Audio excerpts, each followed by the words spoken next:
Ladies and gentlemen, can we start our debate? The motion before the House this afternoon is this House believes that all university degree assessments should be computer marked. You should all have been issued with little white clickers as you came in. Can you click and record your view? We don't have the timer set up. I'll give you a few minutes.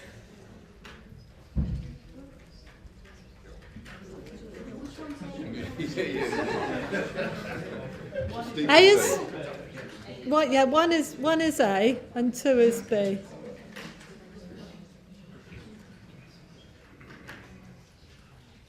Well, it looks as though there is quite a strong feeling against the motion. We will poll again at the end of the debate and see if you have been swayed by the arguments of our debaters this afternoon. So, speaking against the motion in just a moment will be Professor Wayne Morrison from the School of Law. But first of all, I am delighted to invite to the stage Professor Susan Dilly, our Vice Principal for the Student Experience Teaching and Learning, who is going to very bravely speak in favour of this unpopular motion. Susan, thank you indeed. Right. Okay. Well, I didn't think it was going to be quite that bad, but never mind. This is a really good place to start from. I'm aiming to actually get more than 50%. Anybody who doesn't have a clicker will be allowed to put their hand up as long as it's on my side at the end of this. And the one thing about this is that there is no reason to be balanced and reasonable. You can have as much extremism as you like in this lecture theatre, defending the right to free speech and also to debate hot topics. So, right, just briefly, I've only got 10 minutes, so I've got my eye on the clock. Joy will stop me and Wayne will put in all sorts of legal type arguments. Just what are we talking about? I'm happy about the fact that there's a lot of reasons why we assess students. We've got to encourage them to learn. We've got to provide feedback on their learning. We've got to ensure minimum competence, which we do a lot for the professional ones. But we've also got to categorise their achievement, which is making sure we can do the top end of sorting out the very best students with the most clever arguments in their legal exams and things, whilst making sure that the doctors can actually listen to a heart and spot when it's not going right. So that's what we've got to do. How do we assess students? Again, when I was met with Wayne a while back, we agreed we were going to keep this nice and broad, no cheating and just choosing a tiny little area to focus on. I'm happy to go with the whole lot here. So there's multiple choice exams and extended matching items where you just choose a preferred answer, and you can do that on a computer now. It's been computer marked for a long time. No problems there. Short answer questions, not surprisingly, you write a short answer. That's not that difficult to do with a computer either. With a bit of cleverness, you could get that one to be computer marked. Then you get to the essays and dissertations, writing a long answer, a bit more of a challenge for a computer to mark, and then the performance one. An OSCE is an objective, structured clinical examination. And so you perhaps would be surprised, those of you who aren't medics, to know that you can actually put a student in front of a simulated patient for 5 minutes and it will just be converted into a lot of little lines on a computer sheet that gets fed into a scanner. You can do that because you've broken it down into little components. At the moment, we use a human being to watch that individual doing that, not to interfere, just to put the little lines onto the computer marking sheet. But that's an OSCE. Drama productions I know nothing about, but if there is anybody here who can tell me about drama productions, that's quite good. And then presentations. So I'm willing to take on all of these and argue that a computer can mark it, or should mark it, should mark it. And then there's visual output, art pieces and film portfolios. Okay, this is where I start my first argument. I'm only going to present 2 arguments to you because I don't have a lot of time. So my argument is that learning and skills acquisition requires student effort. I think we'd all agree with that point. And then, what is or should be the balance of student effort versus staff effort? Here is a graph. You will notice that on the vertical axis we have student effort, and on the horizontal axis we have staff effort, and it is directly proportional that the more effort the staff put in, the more effort the students put in. It is obviously fantasy, but I've got that there to get you used to the graph.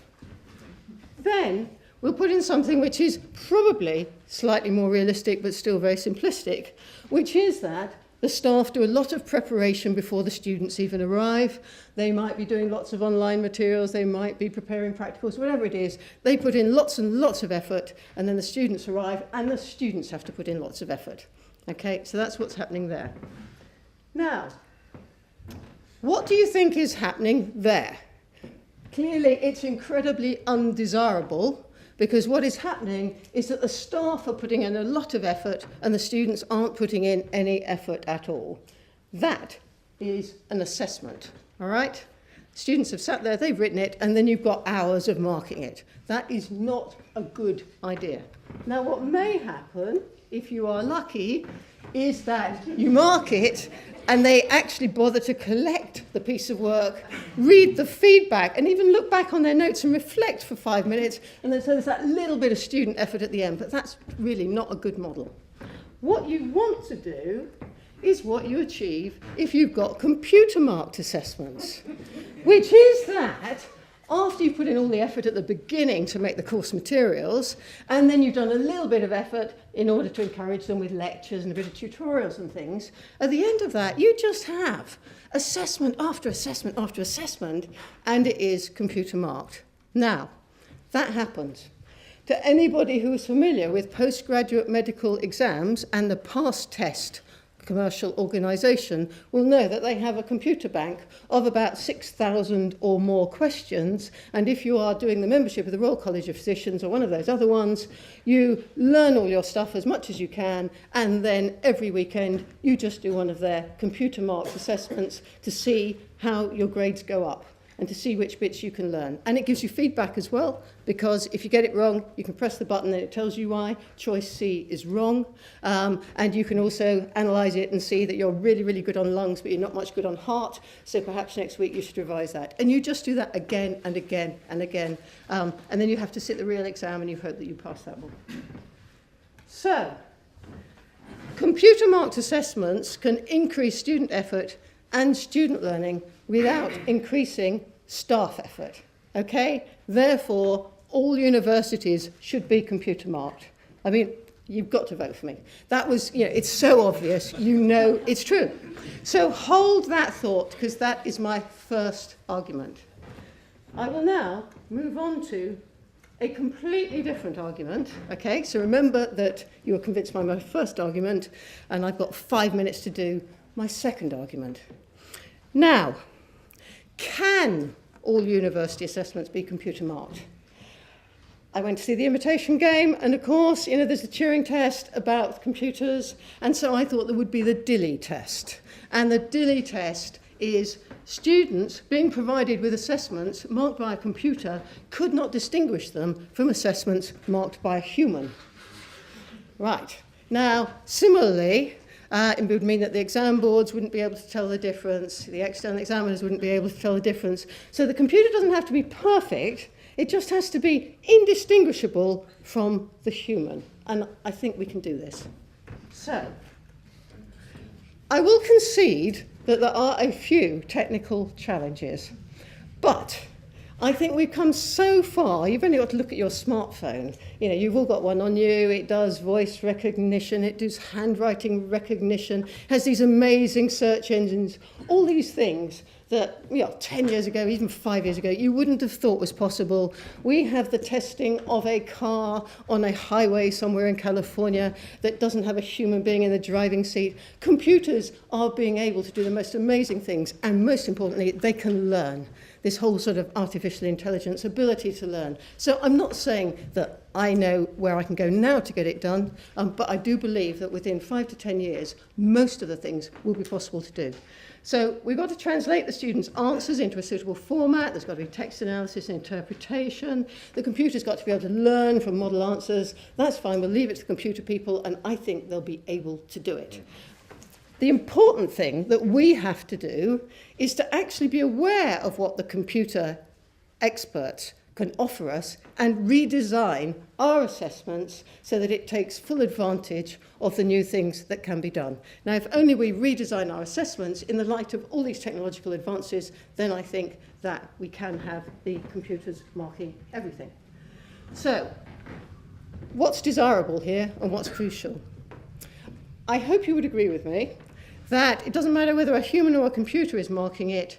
The two crucial things are, it's got to be consistent and it's got to be transparent.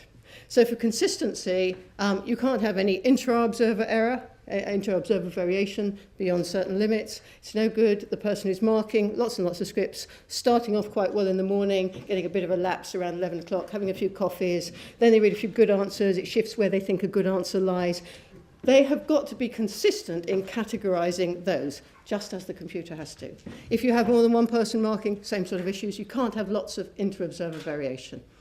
And it has to be transparent, which means that at the end, you can explain to the student, to the external examiner, to the quality assurance people, how it is that that particular paper were categorized in this way, and that particular paper was categorized in the same way, but achieved a different mark. So that's what we've got to be able to do. Now, to achieve consistency and transparency, you require clear criteria and clear marking schemes. Doesn't mean that they're fixed in stone, doesn't mean that they've got to be completely reductionist, but they have got to be capable of allowing you to do this consistent and transparent marking. Right, so there's the test. All right, so this is all we need to do once the computer folk have given us the computer that they think can cope with it. We prepare a selection of exam scripts. I put it in inverted commas because I don't know what format the assessment would take in this particular era that we're talking of. But you prepare the exam scripts and you get a group of human experts and they have to categorize it. If we're still using firsts and 2 1s and 2 2s, or we might have changed, you never know. But they have to categorize it, and then they're provided to the human marker in the usual way. Could be one, could be several, module expert, and that person is then pitted against the computer, just like you might do with chess or whatever, and the computer has to mark them as well, and you can see who has won at that point, okay? Whether in fact the computer can do as well as the human. So my final slide, this is the line indicating this logical progression of my thoughts. All university assessments should be marked consistently and transparently. Anybody want to argue against that? If an assessment cannot be marked consistently and transparently, it should be redesigned. If an assessment can be marked consistently and transparently by a human, then it could, at least theoretically, be marked by a computer. You've got a set of rules, you've got a set of ways of doing it. A computer could do that. The quality of the computer marking can be compared to the human marking by the test I've just outlined. And so, since staff time is best spent on activities that cannot be done by computers, therefore, all university assessments should be computer marked. I rest my case.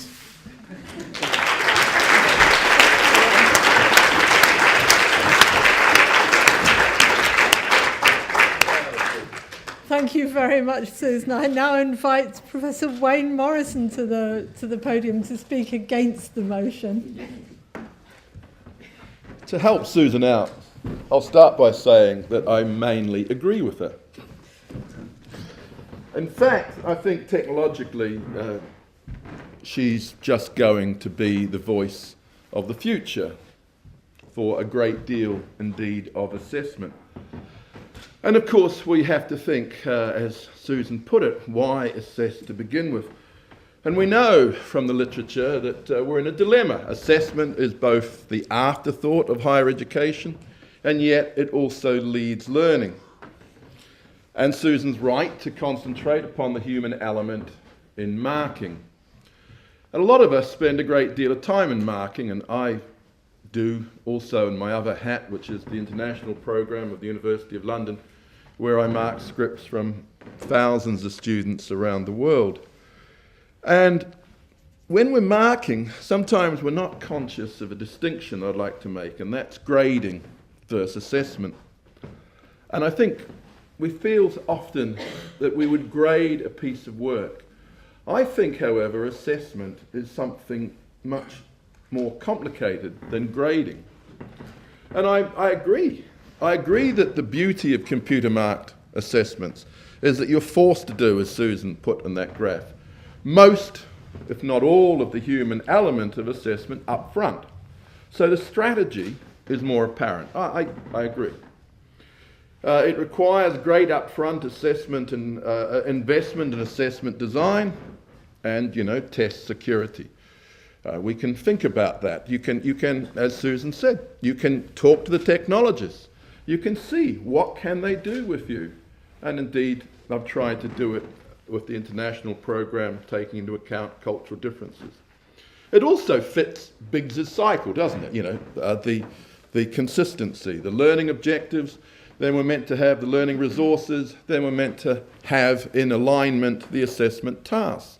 It makes it, as Susan says, you're trying to look for transparency, you're trying to look for consistency. Feedback, of course, is meant to follow. And of course, feedback is a really big issue, because what is the feedback about? A lot of the time we give the feedback about the content of the material. What students often are really looking for is not feedback about the content, but feedback about the skills that they should have used in putting it.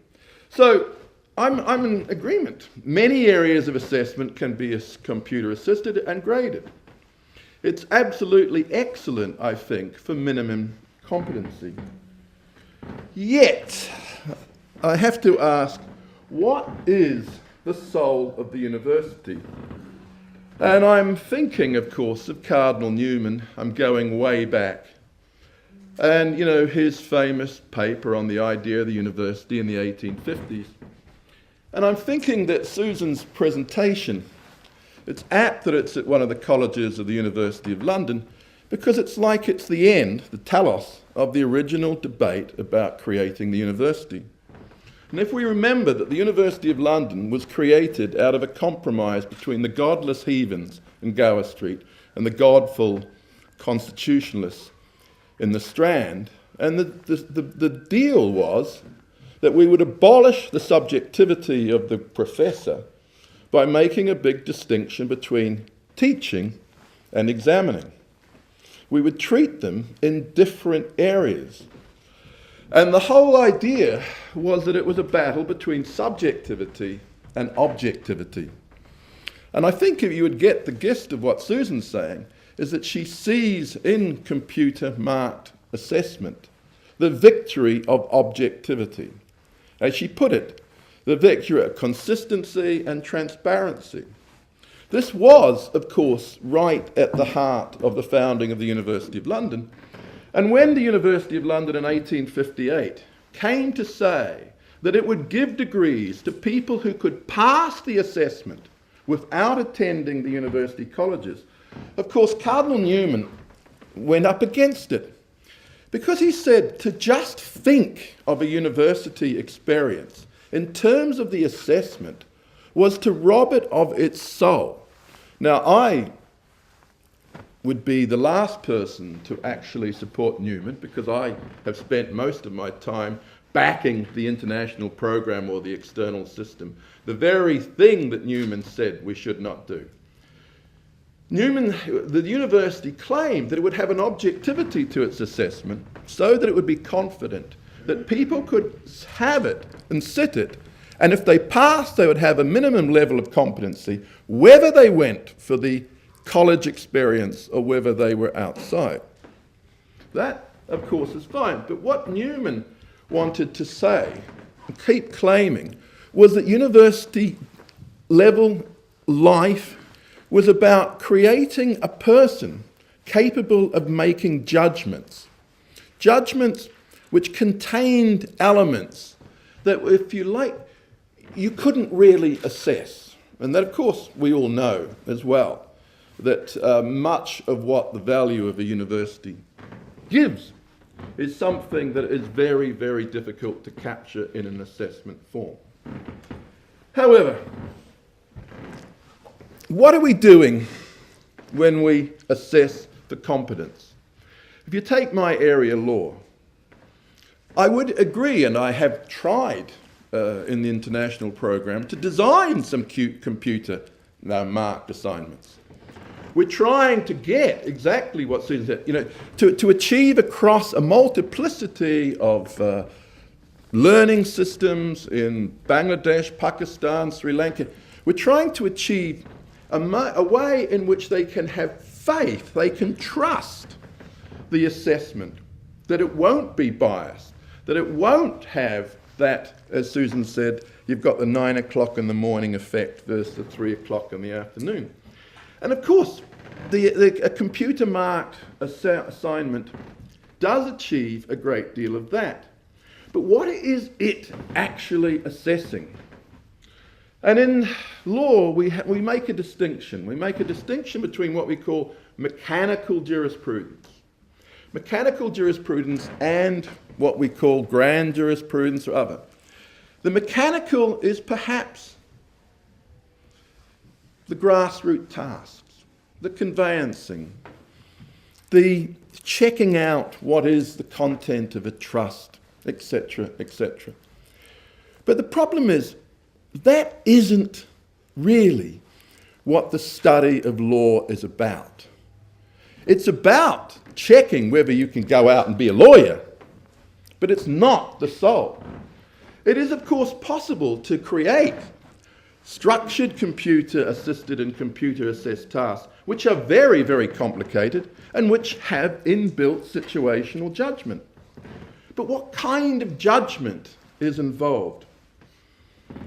I think you must look at the language game. And what you're doing when you're actually studying law at a university is you're not actually just becoming competent. You're trying to learn a culture, to be part of a culture, and you're trying to learn a language.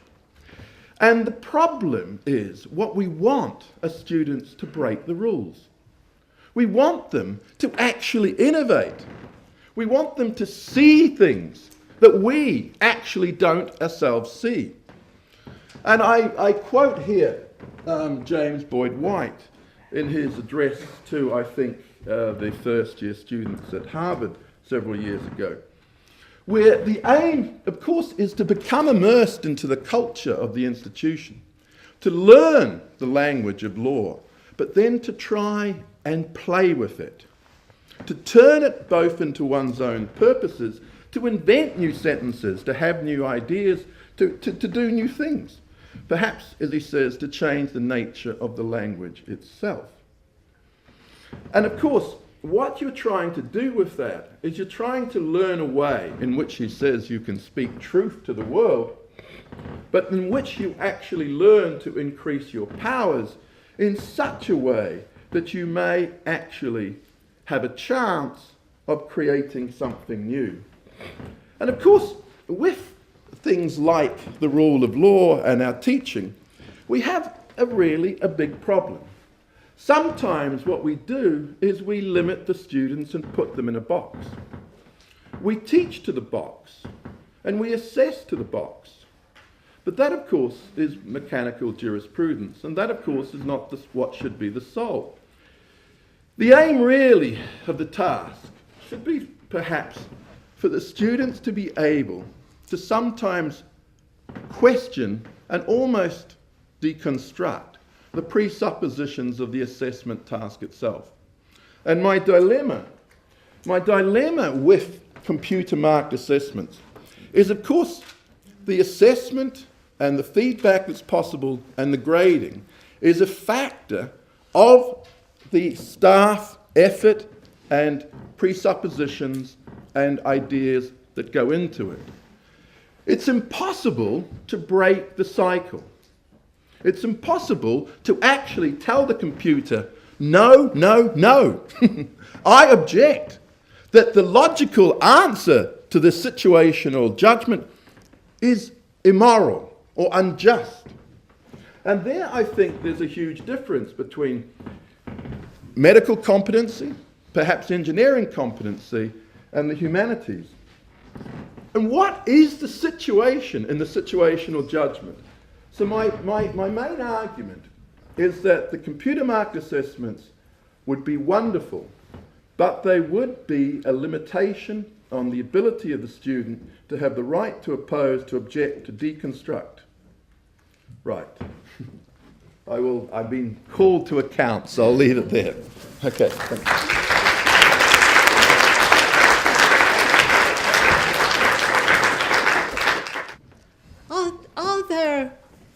Are there any questions? Julia?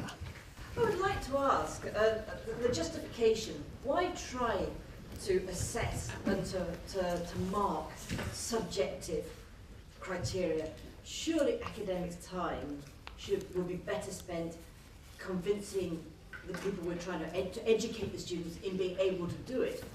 Why bother if it's subjective and it's illogical and we should be educated them, of course. But why assess them in that? Because it's too difficult. Who's that directed to? I think it's directed to you, but I'm happy to... Yeah, we've directed both of you. Oh, you can start. Okay, I would totally agree with you. In that, we had a previous session on assessment that Julia actually chaired.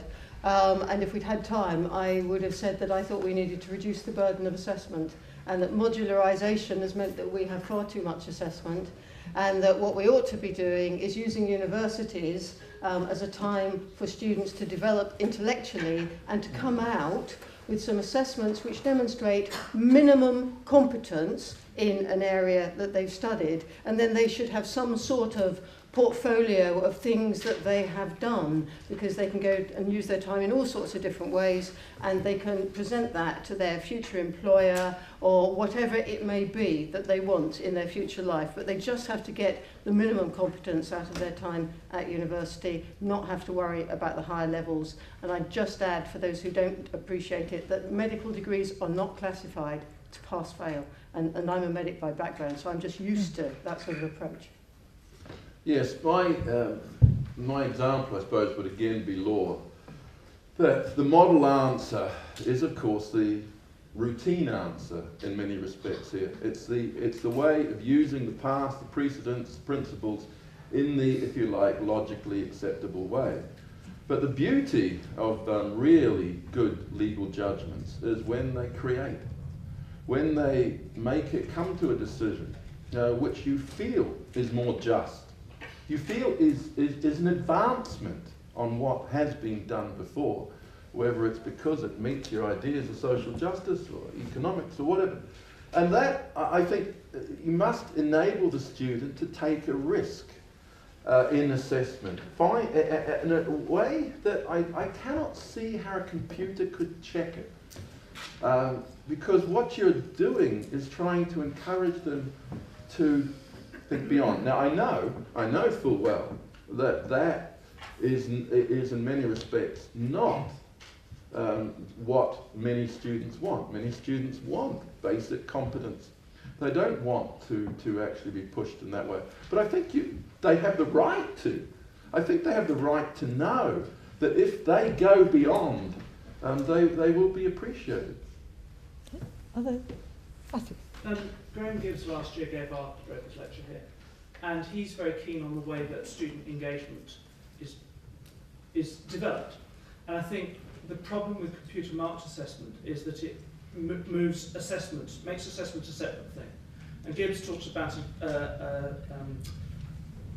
a spectrum where you have learning at one end as your aim of assessment and testing at the other end of the assessment. And my worry is that what Susan is outlining is purely testing. We're purely testing the students' knowledge, skill, competence. We're not actually assessing their learning. And I think what non-computer, I don't see how a computer can assess learning. All it can assess is competence. And if we are if the only way that I think we could agree with the motion is if we move to ungraded, unclassified degrees, because it can grade competence, but it can't rank. It can't say you are better than me, because everybody should be able to get 100% in that kind of test, because it is purely testing competence. The brief response would be that I'd be willing to back a computer against a variety of humans, and my test was that you wouldn't be able to tell the difference. Because my concern is that the humans show a lot of variation in where they will categorise something once we get into the sorts of things that Wayne is talking about, which I would entirely agree with Wayne are very important. All these things about being creative, being different, I think those are all things that are important in a university, but I think that you could hit two examiners who would take a very different view of that. And I think that therefore, if we did the test on that, the human examiner might do just as poorly as the computer would do on it. Annie. I'd like to respond about the OSCE, Susan, as you can probably imagine. Yeah. I don't think computer could assess competence. First of all, I think patients would be in uproar at the thought of a computer assessing a doctor's ability to interact with the patient. You might be able to assess whether bits of knowledge or information were extracted, but the way in which they were extracted requires a flexibility and the whole process, which is what somebody is looking at. So you could extract the information, but you could deeply upset the patient, and you may not be responding to something the patient has just said to you, because it's a conversation, it's an interaction, it's not a one-item thing. And the other thing I wanted to say about that is that the reliability of that, there is this issue about lots of people have different views, but I think if you try to amalgamate those and get some consensus, you get something that actually doesn't exist in reality. And that's often the problem in trying to get a group of clinicians around a table to agree how they would assess even one kind of clinical skills station, because they all have different views, which is the advantage of having a variety of people. And so you increase the reliability by having that range of professional judgment, which you assume is the sort of body of judgment. If you try to distill that into a computer, you'll get something very bizarre. Would you like to... Well, we do something like what Susan suggested in reality when we create a kind of assessment question, and then a group of the examiners sit around, discuss and create outcomes or models. That we do that actually sometimes in the international program where we might have 20 examiners, right? Now then the problem is we then create a guideline for marking. Now that I presume would be what the computer would work with, yeah? In reality, the very good answers create something we didn't put there. Now the problem I've got is, given that that's what we would have fed into the computer, the very good, that material that we are so happy and joyous about, the computer would be knocking out, I presume. Because I can't see how you can factor in spontaneity and heterogeneity into that computer's judgment. Well, I just suggest that you probably could have a bit of a hybrid model where the computer ticks off the 70%, which is common and is the competency bit, and then it can flag up in order that it could have a little bit of human input to assist it to learn as to whether those additional 30% is wacky or whether the 30% might be okay, and then it would be improved for the next time round. Humans do the same. They test it out on their colleagues. I can see that. So you could have a computer system which really got all the second-class degrees. Anything that was third class, i.e. a fail, you would have to then think, is this a first-class degree because it shows something really innovative, or is it just, a level baloney? So you would be able to create a system where it was computer generated, so you got all your second-class degrees out of the way, and then you had a good time looking at the others, thinking, is this genius or is this rubbish? But the other thing I would actually like to question is something about consistency. I'm the Royal Literary Fund Writing Fellow, and one of the things that students often say is, well, you see, I put the same kind, exactly the same essay into so this is for arts essays. We do deal with sciences as well, but this is arts essays. And he gave me, 43, and she gave me 92, and it was pretty much the same kind of essay.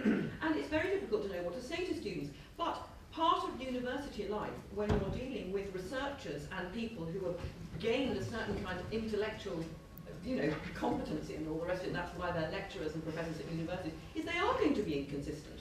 So inconsistency is kind of inbuilt into university life, and students, like the rest of us, have to get used to that. You can do the same interview for 2 different employers, get the job once and not get the job the next time. The world is fairly inconsistent. So I wonder whether complete consistency in assessment is either possible or even desirable. I go back to the point, my computer only has to be as consistent as the humans in order to win this. I think there's not much of a challenge, but perhaps we can have the test fairly soon. If it's Inconsistency and random. Indeed. Other at the back. Can you hear me all right? Yeah. One issue that hasn't been covered, forgive me, is illustrations. What happens if a student, and really in medical areas, perhaps more than in law, what do you do if you want to illustrate a point, anatomically or otherwise, in a long or short answer? How is that going to be recognised by a computer? well, usually it's done by choosing an element rather than having to draw it from scratch. But if you have a Samsung phone at the moment, you will know that when you use S-Note, you can actually get it, you can do a partial drawing, and it will decide whether you are trying to do an ellipse or a square or a circle, and it will then make it neat and tidy for you. So you could actually do something like asking somebody to draw the shape of the liver, and if you got it hopelessly wrong, or the shape of the heart, and it would no doubt be able to say whether that was within the boundaries of the shape that was expected. The difficulty would be if it was a totally loose diagram that they could start with no parameters at all. That would not be easy. But So there's no cartoons allowed in the computer. a sense of humour or satire is not present in all humans. I think we have time for one last question. Peter. Susan, let's play your argument down to a certain degree. Let's in every discipline we can find minimum competencies, machine mark them. It would get rid of student obsession with why did my friend get 70 and I got 68 and therefore I won't get the interview or will get the interview. I wouldn't mind seeing declassification of degrees as well. But there's one word missing in all of this when we take it from a student point of view, that's feedback. Okay, it's not just the mark they want, the students are obsessed with marks. I wrote this very clever essay in the social sciences or in law. I'm proud of it. What do you make of it? Where they want someone to say, actually it did innovate, it did add, I like your idea, you're nuts, and so on. And the time saving of your system, Susan, I think would be simply time saved in order to then go on to respond to student demands. Thanks for the 72, but I'd like to know what you thought about my essay. Because I remember as a young undergraduate in the old days of exam-only assessment where we had non-assessed essays, and staff would give you 70, great, and put good. And you think, well, which bit was good? Which bit was bad? If I got 70, which back in the day was about the best you could get, apart from counting, get 72. You'd say, well, I'd like to know actually why I didn't get 72, or why you didn't write excellent. And so the feedback question surely comes in and will rob you of the time you say. But you can see how a computer mark assessment would be able to give ticks and things, structure, no typos, you actually use some full stops, but it would give you all kinds of things up to a level, surely. And for many people, that's just what they want. But it wouldn't give you the ability, I can't see how it would give you this ability to answer the, I mean, I certainly agree. If you want lots of feedback on assessments, then some of it you can't do. Competence, yes, not the excellence. Firstly, that is an area that we're all very weak on, in actual fact, because of the volume. It's very difficult to do. The other thing that I tried pushing about a year ago and got a lot of queries about was when I started talking about every student should expect feedback every week. It's part of teaching. So I think we should be putting a lot of our efforts of feedback into the teaching part of the cycle, so that in the regular tutorials and everything else, which isn't regarded as an assessment, not this bolt-on at the end that you rightly talked about, but the really important feedback is during the time when they are first engaging with that material, they're testing it out, they're discussing it in a group that you're facilitating. That's the best moment to get them the feedback, not when they've got an end product, which is rather artificial. So I think it's a very different approach to education. I'd accept the point about feedback on the actual assessment itself. We've run out of time. I'd like to invite our debaters, Susan first, to make some summary comments, if you could. Right, okay. I would say that I'm delighted that Wayne agrees with me so much. We spent ages trying to find a title that we could disagree over because we kept agreeing all the time. I've learnt a lot from Wayne about the origins of the University of London, and I was one of the godless students in Gower Street, which I'm sure doesn't surprise you all that much. I wasn't aware of the bit about the split between the sort of the objectivity of the assessment for the University of London, but I can see that it's, I think, quite useful to split off the two. I think we should be very much pushing towards devoting our time as teachers and as researchers towards focusing on the soul of the university and making sure that our time is devoted to the students and the day-to-day interactions and minimising the amount of emphasis that we place on assessments so that we get away from the culture that's being created by GCSEs, A-levels and all the testing that they get. So minimise it, do the stuff you have to do as competence, which should be marked by a computer, I would still say, and then the rest of it, you produce your record of achievement and videos of your presentations, the artworks, the diagrams, whatever you like, and have that to show to people when you want to convince them to employ you, to take you on as a volunteer in something. But I would not spend a lot of time marking assessments. I don't think it's a useful way for really talented staff to be doing things. Thank you. Thank you, Susan. Wayne, if you'd like to make just your very quick. closing comments. And then we'll take you right. I think that the appeal Susan's made is to our time factor. She's kind of made an appeal that it would be really in our interests as staff to go along with this model so that we would have this wonderful freed up time. And also, in a strange way, actually what she's just said is pushed assessment off to the employer. If at the university, in her model, we now minimise assessment and then create this wonderful portfolio with the videos of them making presentations that they present to the employer, then the employer sits around and assesses it, doesn't it? So at the present time, assessment is still our job, our responsibility, and that when we say that a person leaves the university, as Queen Mary says, that they've got graduate attributes. Now, if we hand over that statement really to the future employer or to the computer, I think we are failing in our obligation to really engage not just with them in the teaching tutorial, but with them as providing this product, this assessed product or assessable product, which in the end of the day is their statement of what they have done.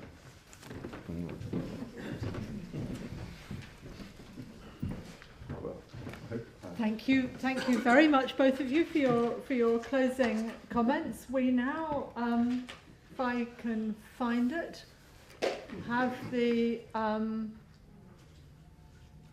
If you just hang on to your clickers while I reset this this session. Now, here we go. You get to vote again. I should have hidden this so you can't see it until everybody's responded. You're winning, you're winning. Well, it's closer than it was before, that's for sure. 72 responses. Has everybody clicked their clicker? Well, Susan, You've done a very good job.